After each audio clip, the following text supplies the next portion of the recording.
สบายดีท่านผู้ชมที่เคารพนำท่านผู้ชมมาติดตามข่าวกีฬา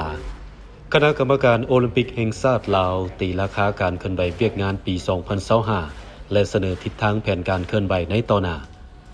เมื่อวันที่ 28 มกราคม 2026 คณะกรรมการโอลิมปิกแห่งชาติลาว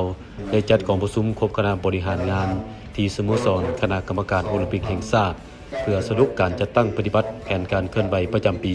2025 และวางแผนการเคลื่อนไหวในต่อหน้าโดยเฉพาะปี 2026 โดยการเป็นประธานของท่านรองศาสตราจารย์ปริญญาเอกทองสฤษดิ์มังนอเมฆรัฐมนตรีกระทรวงศึกษาธิการและกีฬาท่านเป็นประธานคณะกรรมการโอลิมปิกแห่งชาติลาว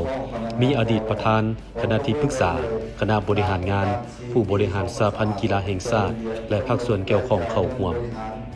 กองประชุมครั้งนี้ได้ตีราคาคืนการเคลื่อนไหวเวียกงานของคณะกรรมการโอลิมปิกแห่งชาติในระยะ1 ปีผ่านมาโดยเฉพาะจุดดีข้อคงข้างบางบทเรียนที่สามารถถอดถอนได้และกำหนดทิศทางการเคลื่อนไหวแผนเวียกชุดสุ่มในปี 2026 พร้อมทั้งรับฟังเวียกงานการเงินของคณะกรรมการโอลิมปิกแห่งชาติเวียกงานที่พ้นเด่นในการเข้าร่วมแข่งขันระดับภาคพื้นและสากลการจัดตั้งปฏิบัติกองทุนส่งเสริมกีฬาสู่โอลิมปิกและรับฟังการรายงานการเคลื่อนไหวของบางสหพันธ์กีฬาที่พ้นเด่นเช่นสหพันธ์กีฬาเปตังบานเตะปิงปองและพอกายพร้อมกันนี้ผู้เข้าร่วมยังได้ร่วมกันประกอบความคิดความเห็นที่สร้างสรรค์แบบคงไปคงมาเพื่อระดมแนวคิดแก้ไขปัญหาข้อโครงข้างและแนวทางต่างๆเพื่อสุขอยู่ส่งเสริมให้เวียกงานกีฬาลาวเติบใหญ่ขยายตัวอย่างเข้มแข็งมีกระบวนการที่ฟดฟื้นกว่าเก่าเคียงคู่กันนั้นก็ส่งเสริมกีฬาพื้นเมืองกีฬามวลชนท้องถิ่นติดพันกับการท่องเที่ยวโอกาสนี้ท่านรองศาสตราจารย์ปริญญาเอกทองสฤษดิ์มังนอเมฆก็ได้ให้ทิศชี้นำคณะผิดชอบที่เกี่ยวข้องให้พร้อมกันค้นคว้าปรับปรุงแก้ไขปัญหาข้อโครงข้างตามคำเห็นของผู้แทนกองประชุม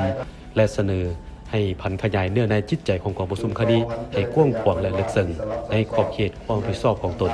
แต่ละสหพันธ์กีฬาแห่งชาติให้เป็นเจ้าการในการสร้างแผนการเคลื่อนไหวจัดการแข่งขันให้เป็นขบวนการฟื้นฟูโดยสมทบกับทุกภาคส่วนของสังคมให้หลายขึ้นพร้อมทั้งสรุปสังรวมผลการเคลื่อนไหวของสหพันธ์กีฬาตนให้คณะกรรมการโอลิมปิกแห่งชาติเป็นปกติให้กรรมการต่างๆของคณะกรรมการโอลิมปิกแห่งชาติโดยเฉพาะกรรมการเทคนิคสร้างแผนร่วมกับบรรดาสหพันธ์กีฬาแห่งชาติเพื่อสร้างความเข้มแข็งในการบริหารคุ้มครองสหพันธ์สร้างแผนการก่อสร้างนักกีฬาให้มีจุดสูงและเป็นระบบต่อเนื่องให้คณะผิดชอบข้อมูลข่าวสารเก็บกำและเผยแพร่ผลการเข้าร่วมนำบรรดาสหพันธ์ทั้งภายในและต่างประเทศให้เข้าถึงสาวหนุ่มเยาวชนและแม่หญิงในสาเหตุเขาเจ้าได้เข้าร่วมการออกกำลังกายและเล่นกีฬาหลายขึ้น